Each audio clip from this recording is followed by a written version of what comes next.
The week before, our group from Temple Israel and TCS visited Israel was the week of the trial in the International Court of Justice, The Hague. Israel was essentially put on trial in an entirely outrageous fashion. The court itself could be described as a kangaroo court. The trial could be described as a show trial. There are questions about the motivation and the funding behind the accusation. And that accusation is, in fact, the worst part of it. What was the charge?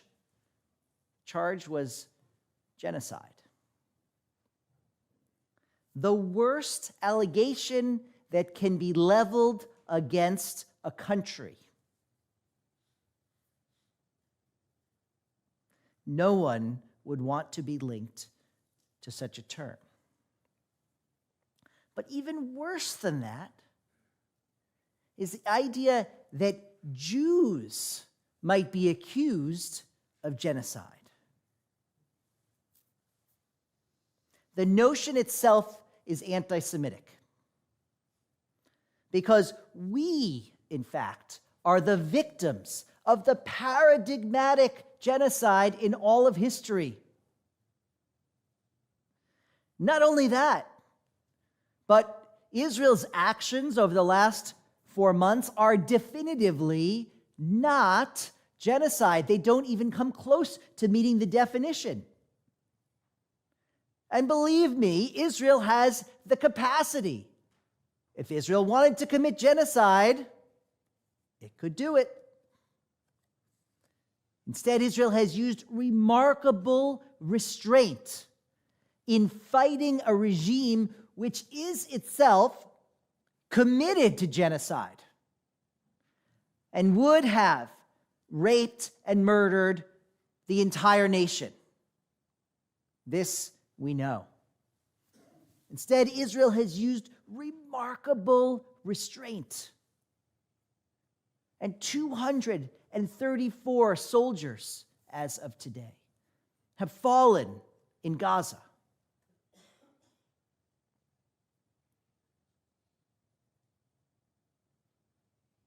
Fortunately, the court's ruling was not nearly as bad as the allegation.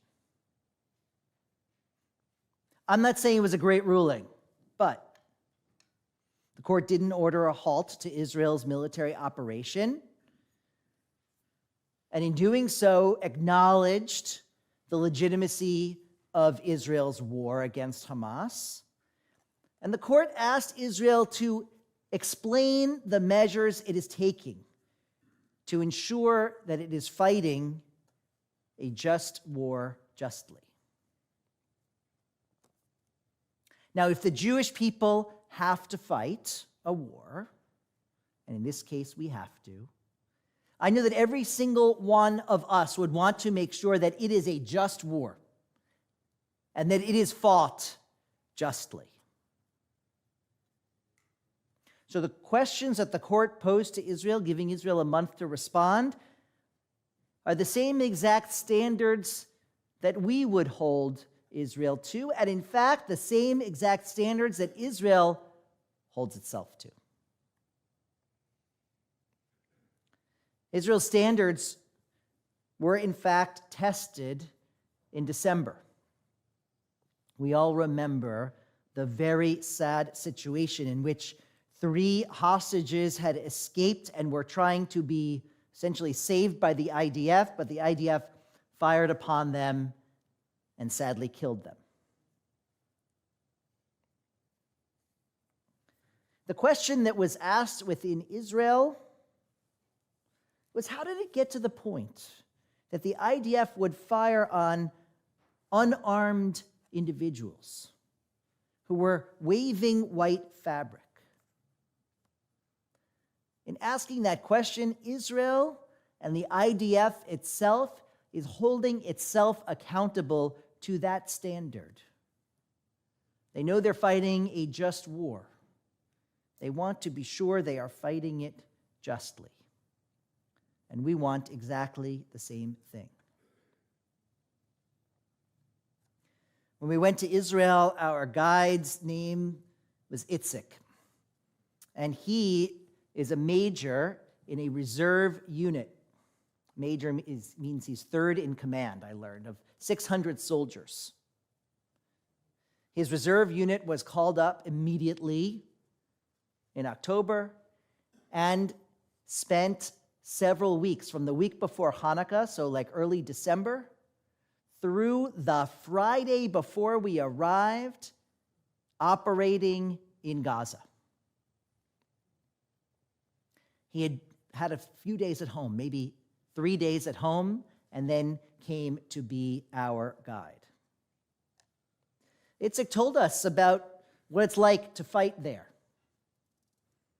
He told us about the fact that under every house, every apartment building, let alone, we already know, every school, every mosque, every hospital and medical center, there are tunnels. In every home they search, they find weapons. And so, he said, this is the enemy we are facing. Meanwhile, while we were there, perhaps you saw this too, the New York Times published a story about IDF soldiers posting their destruction of Gaza on social media. Raise your hand if you saw that. Well, those of us on the trip were confused because Itzik had made it very clear that every single soldier turns in their phone in his unit, before they go on their missions. They couldn't possibly record what they're doing, even if they had wanted to. I share these because these are some of the reasons and the measures that Israel is taking to fight a just war and to do it justly. We went, all of us from Temple Israel and TCS, to be witnesses exactly to this. To tour Kibbutz Nirim near the Gaza border, where our host took us into a home and showed us the safe room in the home, where her son-in-law guarded his 3 young daughters with a gun that had in it a single bullet. And when the terrorists came into his house and started to pry open the door to the safe room, he stuck the gun out, he pulled the trigger, he killed the terrorist, and the others fled. The blood remains on the floor to this day. We witnessed the fields of the Nova Festival where young people were hunted down at the peak of their youth. And so we, the Jewish people who have always been victims of trauma, but more than that, we have been storytellers of trauma. We have been the rememberers of trauma. With those visions those scenes in our minds, we visited soldiers who were operating in and out every night of Gaza to say, we see you. We understand what you are doing. We know why you are doing it, and we love you for it.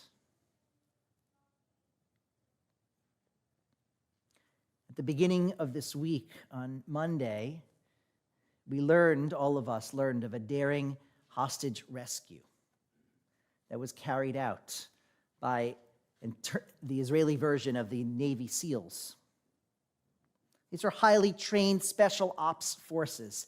And if you watch the video that was released, you can see them going in the middle of the night in the center of Rafah into a building and pulling out the 2 Israeli hostages, Fernando and Luis, shielding them with their own bodies, telling them, I'm going to protect you. And then the video cuts to scenes of the 2 hostages in an armored personnel carrier and in the helicopter. And what are these hardened soldiers, these Navy SEALs, asking them, saying to them, they're saying, "Are you cold? Would you like my jacket?" As Rabbi Daniel Hartman said, it's like you're talking to your grandson. And one of the hostages just saved said, refuses the jacket and says, "No, no, no, my heart is warm."